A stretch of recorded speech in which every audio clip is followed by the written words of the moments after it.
वो दोनों कैफ़े पर बैठी थीं। मौसम काफ़ी खुशगवार था। उनसे कुछ फासले पर मिकी और आरजे दूसरी टेबल पर बैठे थे। आरजे मिकी से कुछ बात कर रहा था जब मिकी की नज़र मोबाइल की स्क्रीन पर जमी थी। आरजे ने हाथ बढ़ाकर मिकी से मोबाइल छीना था। मिकी इस वक्त कोई चैटिंग पढ़ रहा था। Message chatting. नंबर पर XH लिखा हुआ था। वो मिकी की कोई एक्स गर्लफ्रेंड थी जिससे अब उसका ब्रेकअप हो चुका था। आरजे मोबाइल वापस करो। मिकी एकदम बौखला गया था। तुम अभी तक नहीं भूले उसे? आरजे ने पूछा। भूल चुका हूँ, बस तुम मोबाइल वापस करो। मिकी उससे मोबाइल छीनने की कोशिश कर रहा था लेकिन आरजे ने नहीं दिया। कुछ सोचते हुए आरजे ने वो नंबर मिलाया था। मिकी के चेहरे का रंग फूक हुआ था। बेल जा रही थी। उनके सामने दूसरे मेज पर रखा हुआ हानम का मोबाइल बजा था। आरजे चौंका था। हानम ने मोबाइल उठाकर देखा था और नंबर देखकर उसके चेहरे का रंग उड़ा था। उससे कॉल फौरन काट दी थी।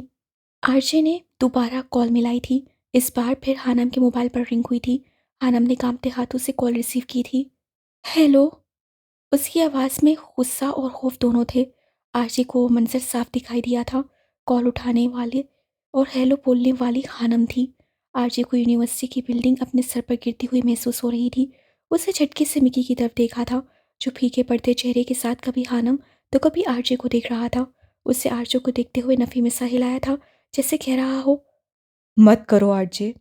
आरजे का दिमाग चकराया था। उसे अपनी आंखों के सामने अंधेरा छाता महसूस हो रहा था। यानी वो हानी उम्मे हानम ही थी जो मिकी की गर्लफ्रेंड थी। जबकि दूसरी तरफ हानम परेशान से मोबाइल की स्क्रीन को घूर रही थी। आरजे फ़ोन बंद करते हुए उठा था और डिपार्टमेंट की तरफ बढ़ गया। आरजे मेरी बात सुनो। मिकी उसके पीछे लपका था लेकिन आरजे रुकने वाला नहीं था। क्या हुआ हानी, किसका फ़ोन था? मेहरू ने पूछा था। हाँ वो। हानम गड़बड़ा गई थी। इससे पहले वो कुछ कहती मेहरू के मोबाइल पर रिंग हुई थी। भाई की कॉल है। मेहरू ने कहते हुए कॉल रिसीव की थी। फिर बात सुनने के बाद उसके चेहरे के रंग उड़ गए थे। क्या हुआ मेहरू, सब ठीक है ना? हानम ने पूछा था। मैं आती हूँ भाई। मेहरू जवाब देते हुए बौखलाहट में उठी थी। सब ठीक तो है ना? हानम ने पूछा था। नहीं हानी, मामा की तबीयत बहुत ज़्यादा ख़राब है। भाई हॉस्टल के बाहर मेरा इंतज़ार कर रहे हैं। मुझे जाना होगा। मेहरू ने कांपती आवाज़ से उसे बताया था। अल्लाह खैर करे, तुम ध्यान से जाओ। मेहरू इस बात में सर हिलाती आगे बढ़ गई थी जबकि हानम वापस अपनी जगह पर बैठ गई थी। उसके सामने जूस का ग्लास रखा था। कुछ दिनों से सब गलत हो रहा था। पहले मेहरू की अम्मी को हार्ट अटैक, मेहरू का उससे नैब ऑफिस के पास बुलाना, मेहरू का एक्सीडेंट, रात उससे फिर से वही ख्वाब देखा था जिसमें किसी ने उसे आग उगलते दरिया में धक्का दिया था। उस आग की जलन हानम को महसूस होती थी और अब उस मलिक की कॉल आना। हानम को किसी अनहोनी का एहसास हो रहा था। उसका दिल कांप रहा था। वो कैफे से उठने के बाद डिपार्टमेंट की तरफ बढ़ गई। उसकी असाइनमेंट मुकम्मल नहीं थी, सुबह जमा करवानी थी। अगर मैं हॉस्टल चली गई तो सो जाऊंगी, क्यों ना लाइब्रेरी में बैठकर मुकम्मल कर लूँ। हानम सोचते हुए लाइब्रेरी की तरफ बढ़ गई थी। आज जन्नत रोड पर स्टूडेंट्स का रश नहीं था।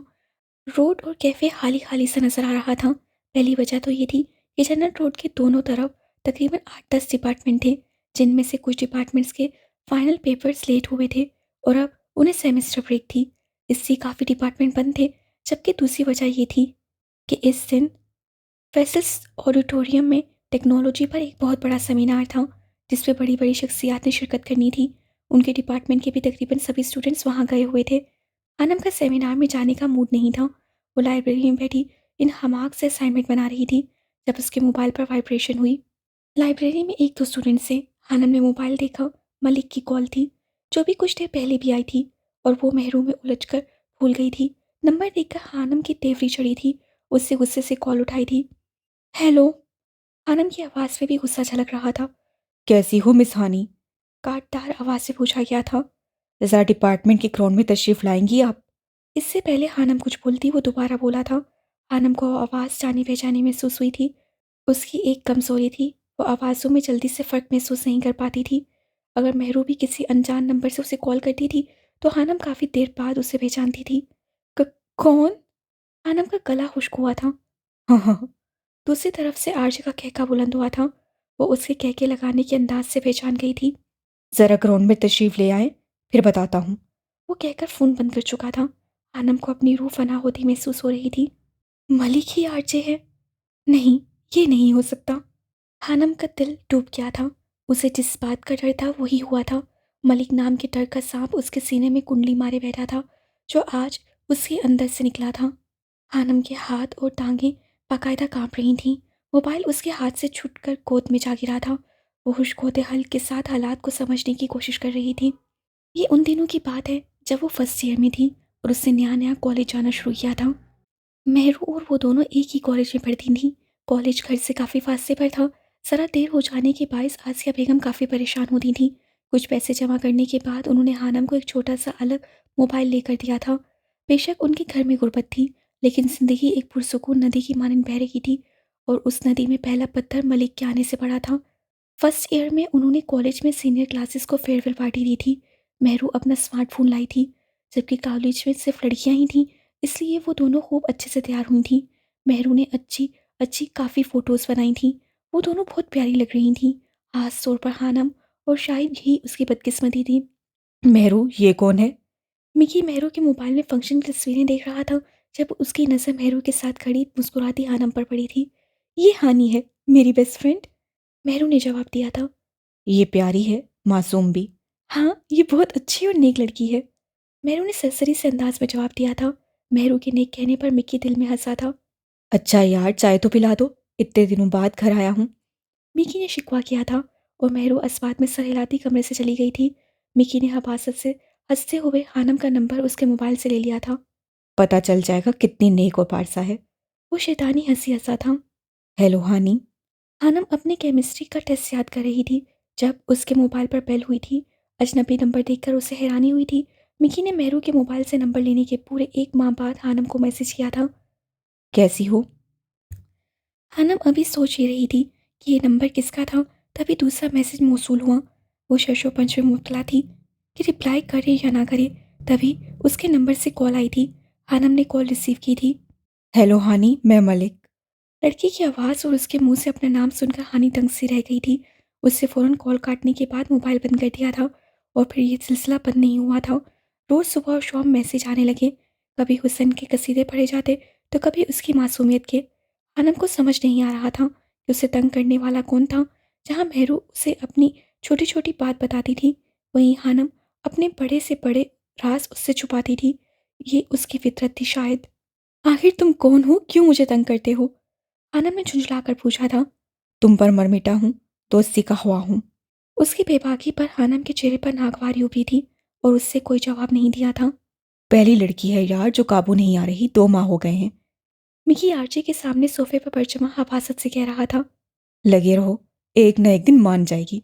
दुनिया में ऐसी कोई लड़की नहीं जो फिसलती ना हो। बस कुछ वक्त लेती हैं और कुछ लम्हों में पिघल जाती हैं। आर्ची का नायाब मशवरा दस्याब था और फिर मिकी ने हार नहीं मानी थी। देखो प्लीज़, एक बार बात कर लो। मैं बाकी लड़कियों जैसा नहीं हूँ। मैं बहुत अलग हूँ, मैं सच में तुम्हें पसंद करता हूँ। एक भोली भाली लड़की जिसकी दुनिया उसकी छोटी सी फैमिली थी, जिसने आसाइशें नहीं देखी थी, वो उसकी चिकनी चुपड़ी बातों पर पिघलने लगी थी। मर्द को अल्लाह ताला ने बहुत शातिर दिमाग दिया है। वो अपनी बातों से किसी भी औरत को फैला फुसला और वर्गला सकता है। इसमें भी कसूर औरत का होता है जो पिघल जाती है। 2 माह की अनथक मेहनत के बाद आखिर वो भी उसकी तरफ माइल हो ही गई थी। मेरा नाम मलिक है। मुस्तकीम मलिक उर्फ मिकी ने अपना तारुफ करवाया था। आनम ने हमेशा महरूमियाँ देखी थीं, बाप की महरूमी, ज़रूरियात की महरूमी, ख्वाहिशात की महरूमी, बहुत से लाड और प्यार की महरूमी। उसके अंदर एक हला था। घर में रोने धोने वाले हालात देखकर उसका दिल कुढ़ता था। ऐसे में जब मलिक से उससे बात करता था तो वो उसे ख्वाबों की दुनिया में ले जाता था। लेकिन ये सिलसिला ज़्यादा दिन नहीं चल सका था। हानम का ज़मीर उसे कचोके लगाता था। वो जानती थी ये सब गलत है। इंसान मासूम है जबकि शैतान शातिर है। उसे शैतान ने कैसे वर्गलाया था ये वो खुद भी नहीं जानती थी। मलिक से बात करते हुए भी ज़मीर का शोर उसे सुकून नहीं लेने देता था। उस रोज़ जवाद को साइकिल चाहिए थी। आसिया या किसी और के पास इतने पैसे नहीं थे कि वो उसे साइकिल ला कर दे सकते। बाबा हमें क्यों छोड़ गए हैं आप ही? क्यों चले गए हैं वो? जवाद ने रोते हुए सवाल पूछा था, जबकि हानम खुद रोती थी। मालिक, तुम छोड़ तो नहीं जाओगे? उस रोज़ पहली बार हानम ने एक लंबे मैसेज की शक्ल में बहुत से अल्फाज लिख कर भेजे थे, वरना वो बस हूँ, हाँ या ना में जवाब देती थी। वो पूछ रही है मुझे छोड़ तो नहीं दोगे? मिकी ने आरजे से पूछा था। उसे कहो कभी नहीं मेरी जान। आरजे के जवाब पर दोनों का कहका उपड़ा था। उस रात हानम सो नहीं पाई थी। वो सारी रात सोचती रही थी। समीर ने उसे ये बात समझा दी थी कि वो गलत कर रही है। उसकी नमाज़ें कज़ा होने लगी थीं, उसकी पढ़ाई मुतासिर हो रही थी। सबसे बड़ी बात, उसके चेहरे की रौनक मांद पड़ गई थी। मलिक से बात करने का गुनाह उसके जिस्म से किसी चोंक की तरह चिमट गया था, जो लम्हा ब लम्हा उसका खून चूस रहा थी। क्या हो गया है हानि? तुम मुझसे बात क्यों नहीं करती हो? आनम के इग्नोर करने पर मलिक ने शिकवा किया था। मैं तुमसे मिलना चाहता हूँ। उसकी अगली बात सुनकर हानम का दिमाग भग से उड़ा था। उससे फ़ौरन मोबाइल ऑफ किया था। उससे तो कभी इस चीज़ का तसव्वुर भी नहीं किया था। हानम का दिल मलिक से उकताने लगा था। उसकी बातें हानम का दिल खराब करती थीं। जो थोड़ी सी दिलचस्पी पैदा हुई थी, वो उसकी चीप बातों से ख़त्म हो गई थी। वो उसका नंबर ब्लॉक नहीं कर सकती थी, क्योंकि उसके पास मोबाइल सादा था। इसी घबराहट, डर और गुनाह के तसव्वुर में उसे बुखार हो गया था। वो पूरा महीना बीमार रही थी। अपने गुनाह पर रोती थी, पछताती थी। आसिया बेगम उसे बीमार देखकर खुद हलकान हो गई थी। आनम को अपनी गलती का शिद्दत से एहसास हुआ था। इतनी प्यारी माँ थी उसके पास, जो उस पर जान देती थी, और वो अपनी माँ को धोखा दे रही थी। आनम का दिल टूट गया था। आंसुओं से तकिया भीगने लगा था। वो सारी सारी रात रोती थी। तुम मुझसे बात किया करो हानि, मैं तुम्हारे बिना नहीं जी सकता। मुझे डर लगता है मलिक। डर? लेकिन किससे? अल्लाह से। और मलिक उसकी बात सुनकर हैरान रह गया था। अल्लाह का वास्ता है, मेरा पीछा छोड़ दो। मैं तुम्हें पसंद नहीं करती और ना कभी करूँगी। आइंदा मुझे मैसेज मत करना। आनम ने उससे इल्तिजा की थी। वो ठीक होने लगी थी। रो रो कर अपने गुनाहों की माफ़ी मांगी थी। 17 साल और कुछ माह की उम्र थी उसकी उस वक्त, और उसके ज़मीन ने उसे कितने बड़े गुनाह से बचा लिया था। उसके चेहरे की रौनक लौट आई थी। लेकिन जब भी वो उसे मैसेज करता था, आनम को सब याद आने लगता था। उसका दिल अजियत से भर जाता है। उसे महसूस होने लगा था कि वो अब भागीदार नहीं रही थी। अपनी की गई छोटी सी गलती ने उसके अंदर तलखी भर दी थी, और वो मलिक, यानी मिकी, भी उसकी जान नहीं छोड़ रहा था। वो उससे कभी ना कभी मैसेज करता रहता था। 2 साल गुजर गए थे। हानम ने 4th ईयर के एग्जाम्स भी दे दिए थे, लेकिन वो उसे भूला नहीं था। ना हानम को भूलने देता था वो। जब हमदान अंकल ने उसे मोबाइल गिफ्ट किया था, तब हानम ने नंबर बदल लिया था। लेकिन कुछ दिन बाद कुछ ज़रूरी नंबर कॉपी करने के लिए उसने अपनी पुरानी सिम मोबाइल में डाली थी। वही वो दिन था जब जुबैदा आपा उसके लिए तारीख का रिश्ता लेकर आई थी। वो पहले ही दुखी थी, ऊपर से मलिक के मैसेज ने कि भूल गई हो तुम मुझे, उसके अंदर तक हक कर डाला था। तब हानम ने रोते हुए उसे 2-3 सालों बाद मैसेज किया था कि खुदा से डर ए इब्ने आदम, खुदा से डर। उसके इन अल्फाज से मिकी को अंदर तक झंझोड़ डाला था। तभी हानम ने मलिक से दो टोक बात करने का फैसला किया था। उसे नंबर दोबारा ऑफ नहीं किया था, बल्कि सोच रखा था कि इस बार अगर उसने कॉल या मैसेज किया तो वो उससे साफ साफ बात करेगी। लेकिन उसके इन अल्फाज से मिकी के हाथ जकड़ दिए थे। उससे कभी दोबारा कॉल या मैसेज नहीं किया था, और यूं हानम भी जैसे इन वाक़यात को पूरा ख्वाब समझकर भूल गई थी। लेकिन ये उसकी सबसे बड़ी गलती थी। आज फिर वो उसके सामने खड़ा था, तकरीबन 1 साल के अरसे के बाद। वो लाइब्रेरी में बैठी खुद को नॉर्मल करने की कोशिश कर रही थी। उससे कभी ख्वाब में भी नहीं सोचा था कि उसका सामना कभी मलिक से होगा, और मलिक, वो भी आरजे। आनम के दिमाग में साएं साएं हो रही थी। वो कांपते कदमों से खड़ी हुई थी। उससे बुलावा आया था और जाना ही था।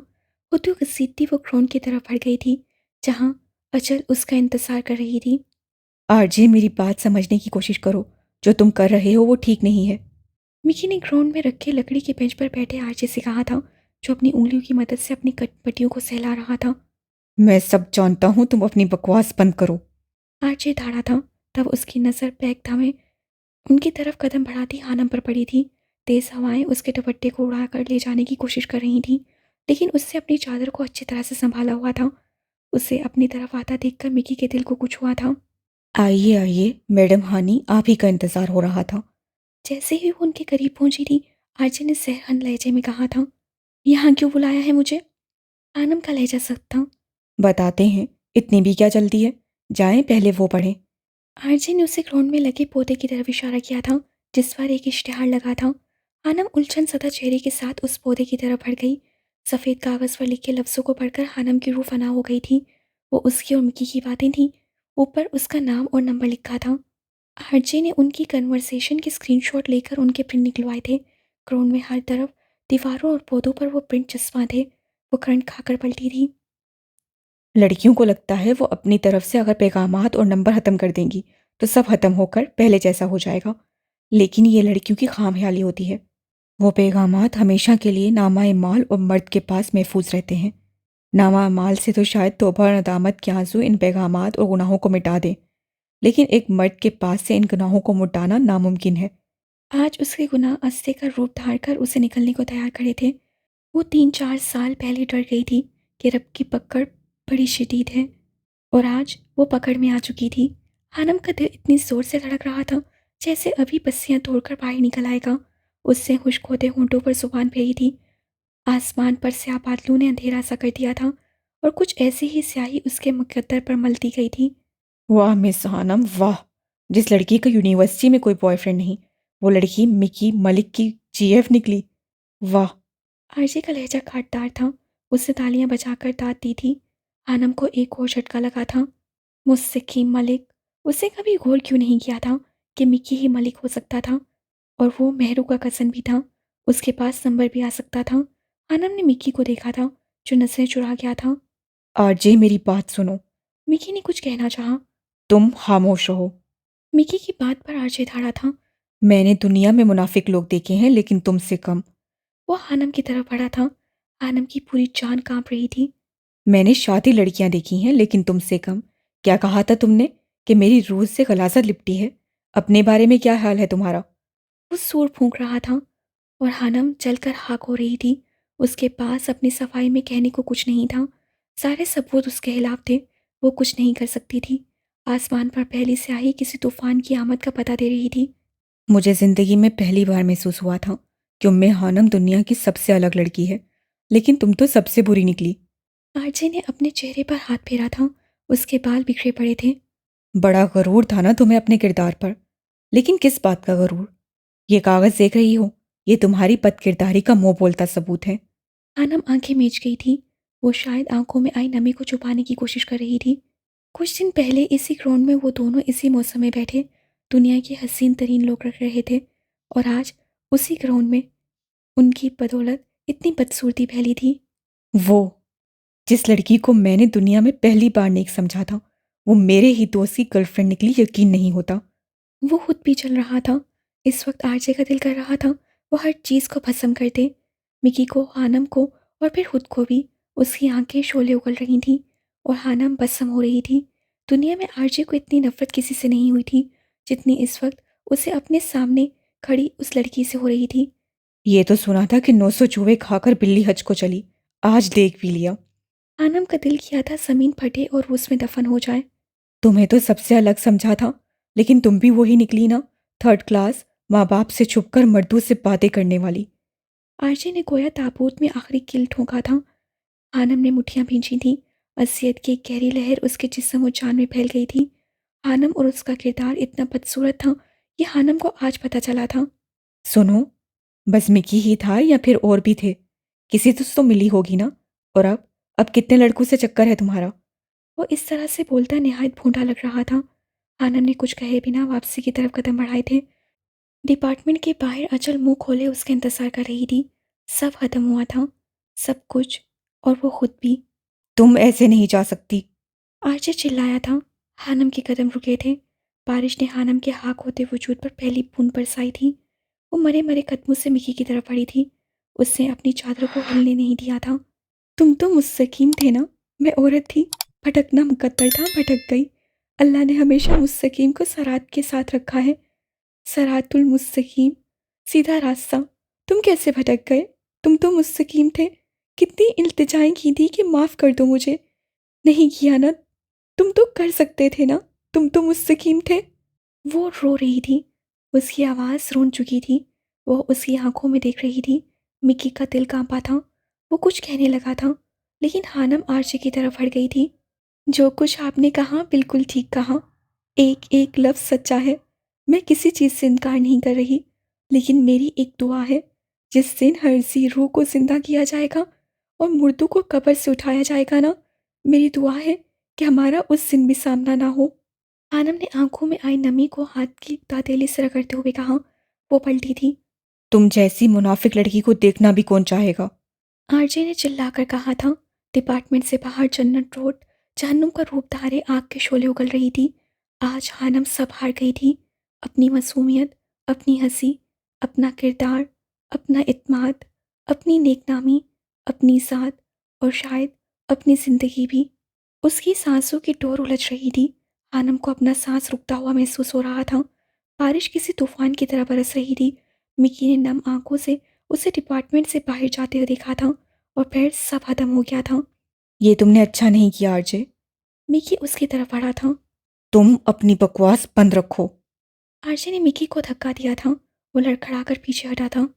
तुम सब जानते थे, तुमने बताया नहीं मुझे। आरजे की आंखें सुर्ख अंगारा हो रही थीं।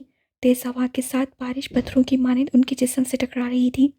सब पता था तुम्हें, क्यों छुपाया मुझसे, क्यों? मुझे नहीं पता था कि जिस हानम का तुम जिक्र करते हो वही हानि है। जिस दिन मैंने उसे यूनिवर्सिटी में देखा तब मुझे पता चला था। मैंने सिर्फ इसलिए नहीं बताया कि ये कोई इतनी बड़ी बात नहीं थी, और मुझे लगा था कि तुम्हें शायद बुरा लगेगा। मिकी ने डरते डरते सफाई दी थी। मुझे क्यों बुरा लगता?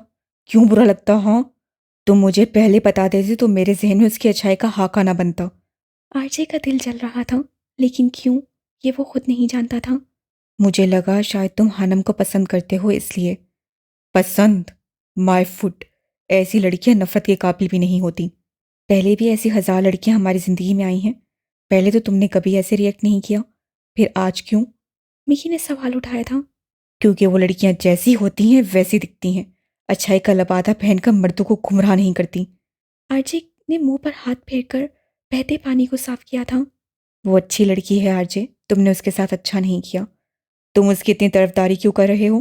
तुम्हें इश्क तो नहीं हो गया उससे? आरजे का लहजा जलाकर हाँक कर देने की मानिंद था।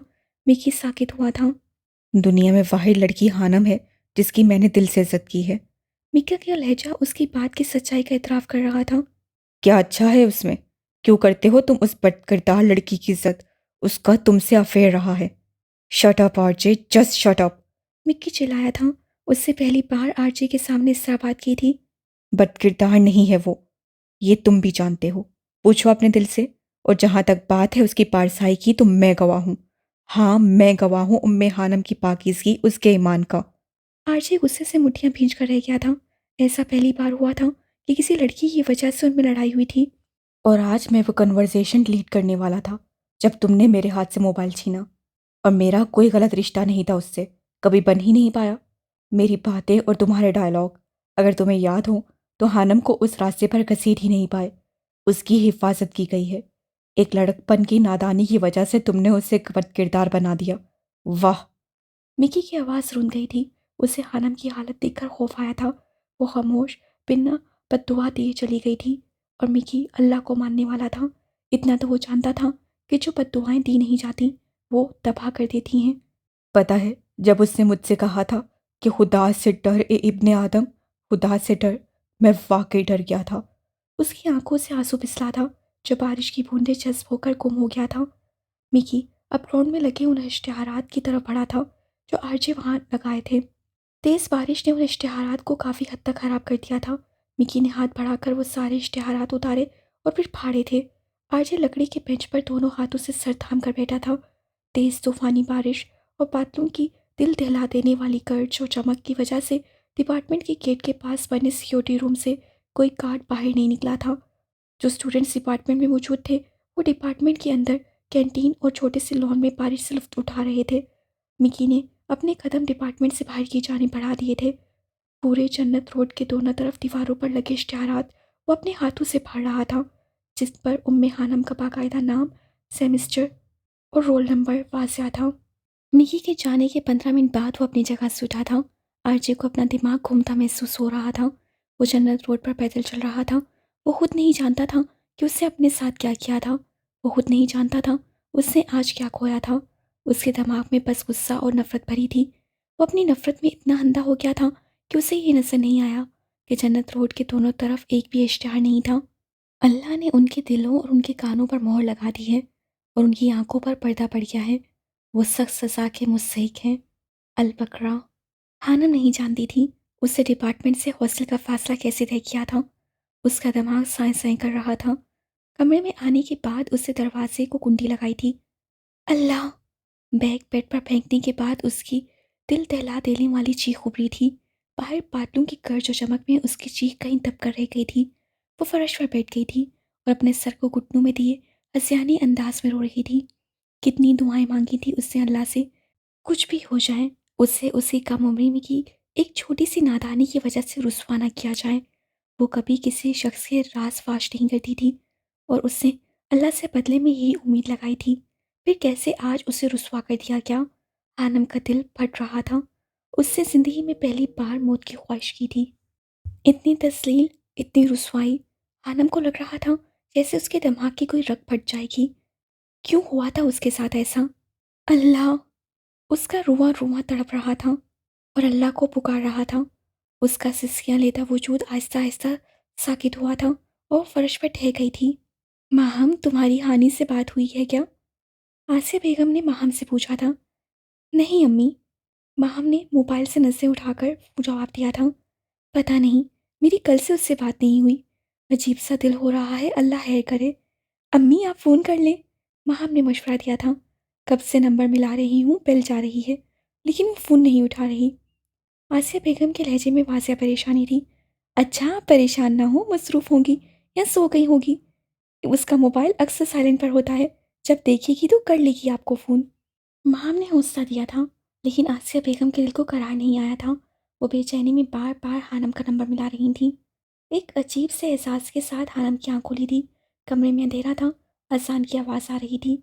उसे अपने सर से दर्द की टीसें उठती महसूस हो रही थी। उसे समझ नहीं आ रहा था किस वक्त की अजान हो रही है थी और अजान की आवाज़ उसके जिंदा होने का सबूत था।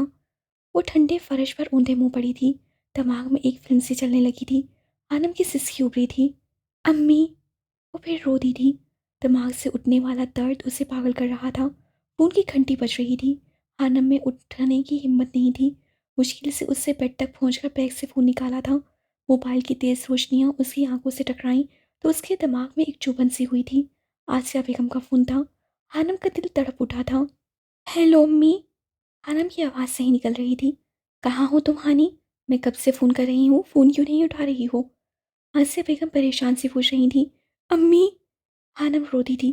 क्या हुआ हानी, तुम ठीक तो हो ना? उसकी सिसकियां सुनकर आसिया बेगम का दिल रस उठा था। अम्मी, मेरा सर! हानम से बोला नहीं जा रहा था। क्या हुआ सर को? दर्द हो रहा है? दवा ले लेती। मेहरू कहाँ है? मेहरू नहीं है, हानम मुश्किल से बोल पाई थी। अच्छा, मैं ड्राइवर को भेज रही हूँ, तुम फिक्र ना करो, बस तैयार रहो, या मैं आ जाऊँ साथ? आसिया बेगम खुद बौखला गई थी। वो पहले ही हानम के हॉस्टल जाने पर राजी नहीं थी। अब उसे तकलीफ में देखकर उनकी खुद की जान हवा हो रही थी। ड्राइवर अंकुल को भेज दे, हानम मुश्किल से कहकर फ़ोन बंद कर चुकी थी।